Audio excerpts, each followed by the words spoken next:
एक गांव में एक पंडित जी रहते थे। उनकी शादी को काफी समय बीत गया था, लेकिन उनके घर में छोटे बच्चे की किलकारी अभी तक नहीं गूंजी थी। इस बात को लेकर उनके घर में रोज रोज कलह होती थी। उनकी पत्नी बहुत घमंडी और गुस्से वाली औरत थी। वह बात बात पर पंडित जी को ताने देती रहती, उनका जीना दुर्भर करती थी। एक दिन पंडित जी ने सोचा कि मैं यहाँ से कहीं दूर चला जाता हूँ, फिर ये मुझसे कभी भी झगड़ा नहीं करेगी। ये सोचकर पंडित जी सुबह सुबह वहाँ से निकल गए। पंडित जी चलते चलते एक नदी के किनारे जा पहुँचे। पंडित जी को चलते हुए काफी समय बीत गया था, इसीलिए उन्होंने सोचा कि यहीं पर रुककर थोड़ा विश्राम किया जाए और कुछ भोजन कर लिया जाए। उन्होंने कुछ भोजन किया और फिर पेड़ के नीचे वहीं पर विश्राम करने लगे। जब पंडित जी सो रहे थे, तभी उस नदी में से एक सांप बाहर आया और उनके थैले में घुस गया। थैले में सरसराहट हो रही थी, इस वजह से पंडित जी की आंखें खुल गई। उन्होंने जब थैले में देखा तो एक सांप बैठा हुआ था। उन्होंने तुरंत उस थैले की गीठा लगा दी और सोचा कि क्यों ना मैं घर वापस चला जाऊं और अपनी पत्नी को इस थैले को दे दूंगा। जब वो इस थैले को खोलेगी तो वो मर जाएगी, ये सर्प उसे डस लेगा और मेरा पीछा उससे छूट जाएगा। यही विचार करके पंडित जी वापस अपने घर चले गए और अपनी पंडितानी को वह थैला देकर बोले, अरे मैं तुम्हारे लिए कुछ उपहार लेकर आया हूँ। पंडितायन बड़ी खुश हो गई कि आज तो पंडित जी मेरे लिए कोई उपहार लाए हैं।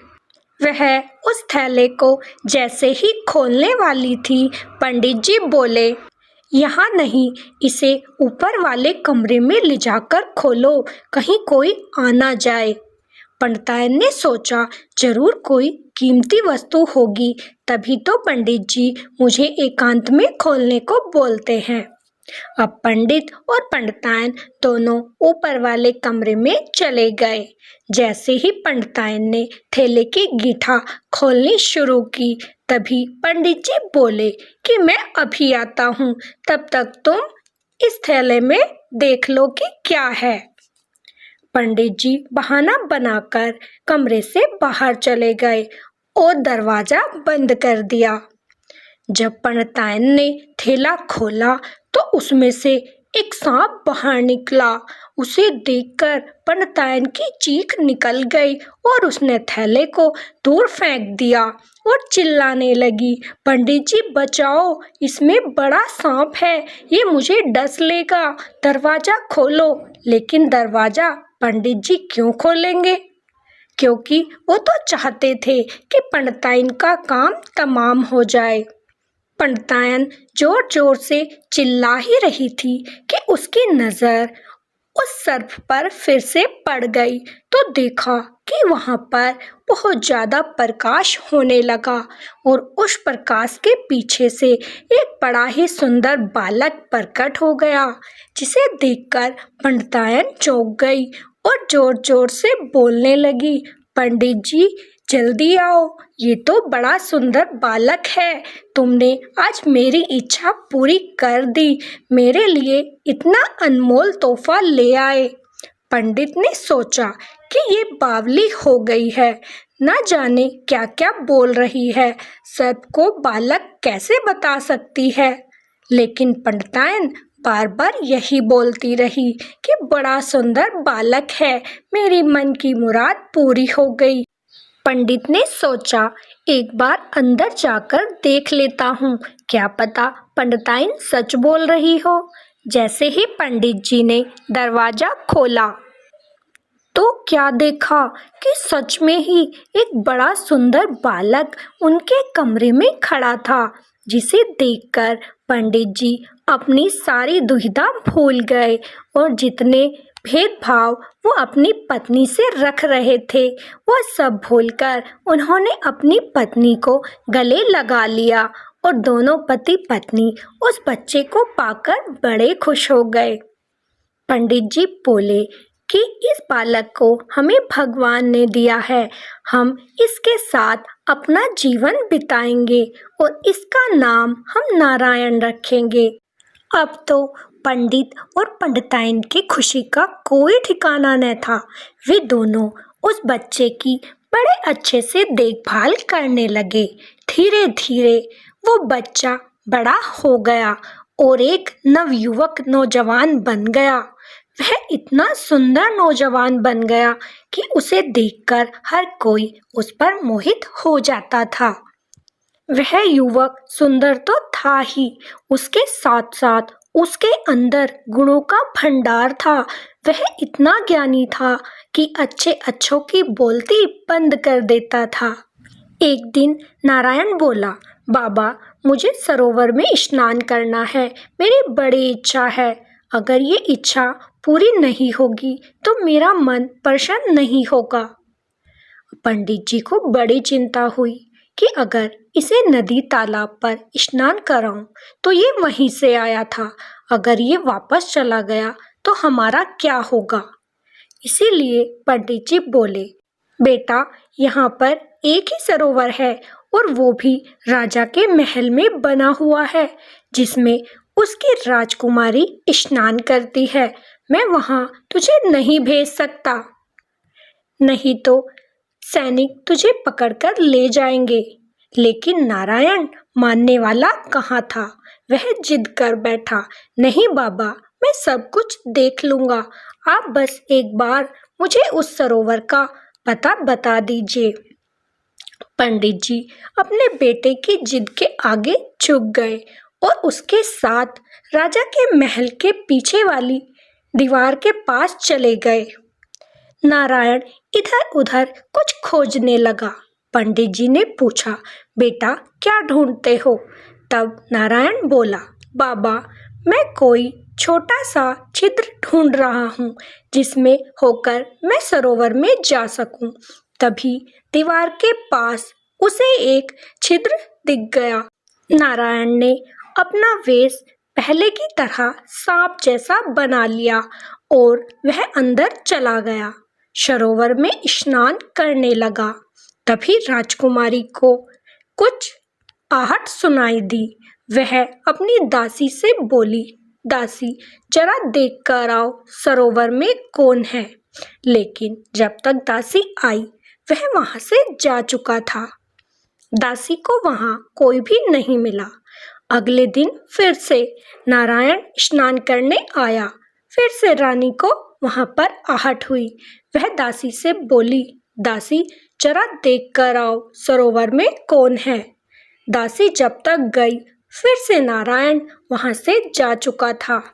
जब तीसरे दिन नारायण स्नान करने आया तो रानी ने उसे देख लिया और उसको देखती ही रह गई, क्योंकि इतना सुंदर नौजवान उसने पहले कभी ना देखा था।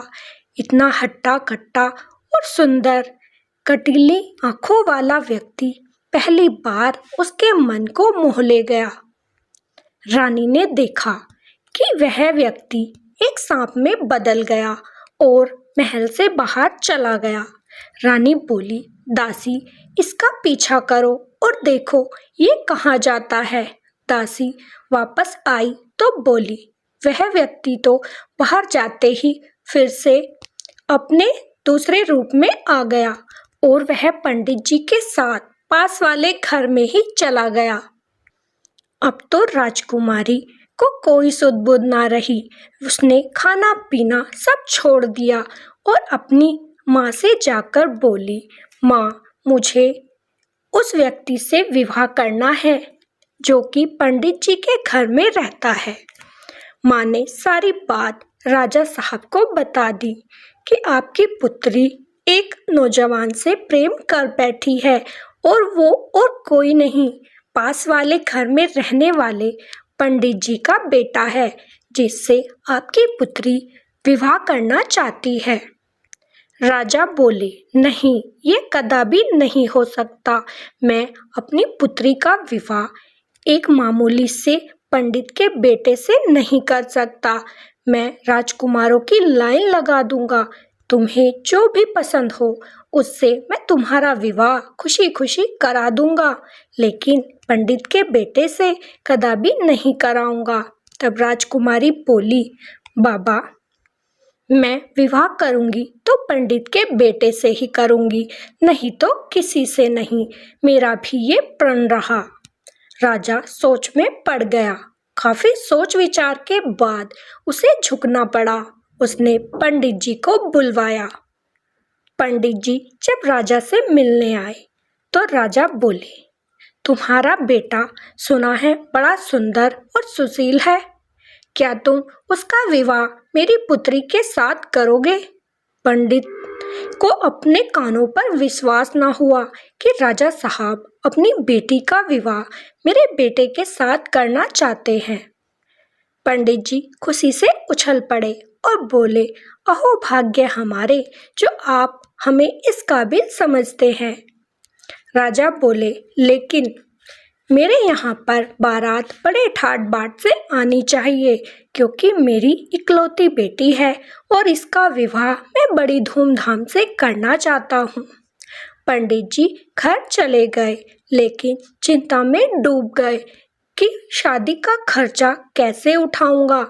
मेरे पास इतना धन कहाँ जो मैं ठाट बाट से बारात लेकर जा सकूं। तभी नारायण बोला, बाबा तुम चिंता न करो, सब प्रबंध हो जाएगा। मेरे पास इतना खजाना है कि मैं बड़े अच्छे से शानो शौकत के साथ बारात लेकर जा सकूं। अगले दिन नारायण ने बड़े ठाट बाट से एक अच्छी सी बारात तैयार की और राजा की लड़की को विवाह करा के अपने घर ले आया। राजा ने उन्हें उपहार में एक महल भी भेंट कर दिया। अब तो नारायण और राजकुमारी उसी महल में रहने लगे। बड़े ठाट से दोनों रह रहे थे, सब कुछ अच्छा चल रहा था। तभी एक दिन अचानक नाग कन्याओं को इसकी खबर लग गई कि न जाने नारायण कहाँ चला गया, उसी की खोज करनी चाहिए। अब उनमें से एक नाग कन्या एक गरीब औरत का वेश धारण करके महल तक आ पहुंची और एक कांच का बर्तन लेकर अंदर आई और रानी से बोली, रानी इस बर्तन को ले लो, बड़ा ही चमकीला है, राजा देखकर खुश हो जाएगा। वह वो बर्तन रानी को देकर वापस चली गई। रानी ने जब वो बर्तन नारायण को दिखाया तो वो देखते ही जान गया कि ये तो नाग कन्या ने भेजा है। उसने तुरंत कहा, इस बर्तन को अभी फोड़ दो, नहीं तो तुम्हारा सर्वनाश हो जाएगा। रानी ने तुरंत ही उस बर्तन के टुकड़े टुकड़े कर डाले। तब नारायण बोला, किसी भी अनजान स्त्री से कोई बात मत करना, ये सब तुम्हारे घर का नाश करना चाहती हैं। अब रानी किसी अनजान स्त्री से बात ना करती। तब दूसरी नाग कन्या ने भी प्रयास करना चाहा। वह एक दिन रानी से मिलने आई और बोली कि मेरा पति मुझे लौटा दो। नारायण मेरा पति है और वो तुम्हारे पास आ गया है। रानी को उसके बात पर विश्वास ना हुआ। तब वह नाग कन्या बोली, अगर तुम्हें मेरी बात पर विश्वास नहीं तो अपने नारायण को कहना कि वह सरोवर में डुबकी लगाए। अगर वो ऊपर आ गया तो वह तुम्हारा नारायण है, और अगर वो जल में नीचे ही रह गया तो समझ लेना कि मैं सत्य कह रही हूँ। ये कहकर वह भी वहाँ से चली गई। अब रानी को बड़ी चिंता सताने लगी। तभी नारायण वहाँ आ गया और बोला, क्या बात है, क्यों चिंतित हो? तब रानी बोली, नारायण, क्या तुम सरोवर में एक डुबकी लगा सकते हो, मेरा भ्रम दूर कर सकते हो? नारायण समझ गया कि जरूर आज भी कोई आया था। उसने कहा, मैं डुबकी नहीं लगाऊंगा। लेकिन रानी जिद कर बैठी, बोली, डुबकी तो लगानी ही पड़ेगी। अब विवश होकर नारायण ने जैसे ही सरोवर में डुबकी लगाई तो नीचे नाग कन्याओं ने उसके पैरों को जकड़ लिया और उसे धीरे धीरे करके नीचे खींच लिया। रानी देखती रह गई और नारायण ऊपर ना आ सका। बेचारी रानी अपने आप को कोसने लगी कि मैंने नारायण को क्यों कहा कि जल में डुबकी लगाओ, अब मेरा नारायण कैसे आ पाएगा। उसने सब राजपाट त्याग दिया और एक कुटिया बनाकर वह उस कुटिया में रहने लगी। खूब दान दक्षिणा देने लगी। एक दिन की बात है, एक साधु बाबा और एक छोटी बच्ची उसकी कुटिया के पास आए और बोले, हमें भी कुछ दान दक्षिणा दे दो बेटी। तब रानी के पास कुछ भी ना बचा था। वह बोली, बाबा, अब मेरे पास दान देने के लिए कुछ भी नहीं है। ये कुंडी और सोटा बचा है, इसे ही ले लो। तब वो बूढ़े बाबा बोले, नहीं बेटी, इस कुंडी सोटे का हम क्या करेंगे, लेकिन हमें अगर तुम एक बात बता दो तो बड़ी मेहरबानी होगी। यहाँ आने से पहले हम एक रात एक नदी पर रुके थे। जब हम वहाँ पर सोए हुए थे तो हमने रात को देखा कि एक नदी में से एक राजा और कुछ प्रजा बाहर आई। वहाँ पर उन्होंने भोजन किया। भोजन करने के पश्चात सारे लोग तो उस नदी में वापस समा गए, लेकिन राजा कहीं पर भी नहीं गया।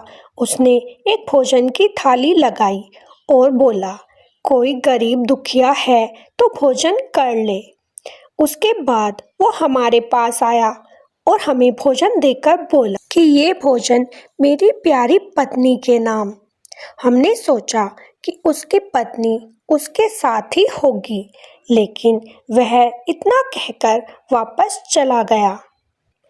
बस इतना सुनना था कि राजकुमारी समझ गई कि वो और कोई नहीं, वो नारायण ही था जो मेरे बारे में ही बात कर रहा था। रानी बेचारी रोने लगी और बोली, बाबा, क्या तुम उस नदी पर मुझे ले जा सकते हो? तब बाबा रानी को उस नदी पर ले गए। अब रानी भी वहाँ रात को रुक गई। दोनों वहाँ पर सो गए, लेकिन रानी को रात को नींद ना आ पाई। रात को 12 बजे फिर से राजा नदी से निकला। पूरी प्रजा साथ में मिलकर भोजन करने लगी। सारी प्रजा कुछ देर बाद नदी में चली गई, लेकिन राजा फिर से भोजन का थाल लगाकर बोला, कोई दुखिया गरीब है तो भोजन कर ले। तभी रानी उस राजा के पास गई और बोली, क्या तुम मुझे नहीं पहचानते कि मैं ही हूँ तुम्हारी प्यारी? ये देखकर नारायण ने बड़े ही गौर से उस स्त्री को देखा तो वो पहचान गया कि ये तो मेरी प्यारी है। रानी बोली, मैं तुम्हारे बिना एक पल ना रह पाऊंगी, अब तुम मेरे साथ चलो। लेकिन नारायण कहने लगा, नहीं प्रिय, अब ये संभव नहीं है। अगर मैं जल में ना जाता तो तुम्हारे साथ रह लेता, लेकिन अब मुझे वो नाग कन्याएं तुम्हारे साथ कदापि ना रहने देंगी। तब रानी बोली, तो क्या तुम मुझे अपने साथ इस जल में नहीं ले जा सकते?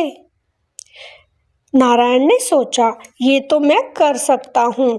तब नारायण ने रानी को एक मिट्टी की कंकड़ बना दिया और अपनी जेब में डालकर उसे जल में ले गया। वहाँ जब वह नाग कन्याओं के पास पहुँचा तो नाग कन्याएं बोली, स्वामी, आज किसी मानव की गंध आती है। तभी नारायण बोल उठा, हाँ, मेरे साथ एक मानव आया तो है, लेकिन मैं तुम्हारे सामने उसे तभी लाऊंगा अगर तुम मुझे वचन दो कि तुम उसे कोई हानि नहीं पहुंचाओगी। नाग कन्याओं ने नारायण को वचन दे दिया। तभी नारायण ने उस मिट्टी के ढेले को फिर से रानी बना दिया। रानी को देखकर नागकन्याएं अंदर से जल उठी। उनका मन हुआ कि इसे किसी तरीके से यहाँ से भेजा जाए या इसे मार दिया जाए। अब तो नागकन्याओं ने रानी को परेशान करना शुरू कर दिया। सारा कार्य उसी से कराने लगे। बेचारी रानी सारा कार्य खुशी खुशी कर लेती। एक दिन रानी नागकन्याओं के बच्चों के लिए दूध गर्म कर रही थी, लेकिन उन बच्चों ने वह दूध ज़्यादा गर्म पी लिया, जिस वजह से उनकी वहीं पर मृत्यु हो गई। नागकन्याओं ने जब अपने बच्चों को मरा हुआ देखा तो उन्हें बड़ा क्रोध आया और उन्होंने उस रानी को वहीं पर डस लिया। रानी अब मर चुकी थी। नारायण को जब ये बात पता चली तो उसे बड़ा दुख हुआ। वह रानी के शव को नदी से बाहर लेकर आया और एक पेड़ की डाल पर उसे रख दिया। अब तो प्रतिदिन वह रानी के शव को देखने आता और फिर से नदी में चला जाता।